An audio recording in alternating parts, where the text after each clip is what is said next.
Pineville, North Carolina, George Washington III. Oh, say, can you see by the dawn's early light what so proudly we hailed at the twilight's last gleaming, whose broad stripes and bright stars through the perilous fight o'er the rampart we watched were so gallantly streaming, and the rocket's red glare,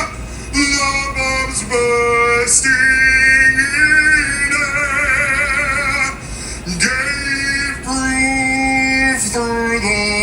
night that our flag was still there. Oh, say, does that star-spangled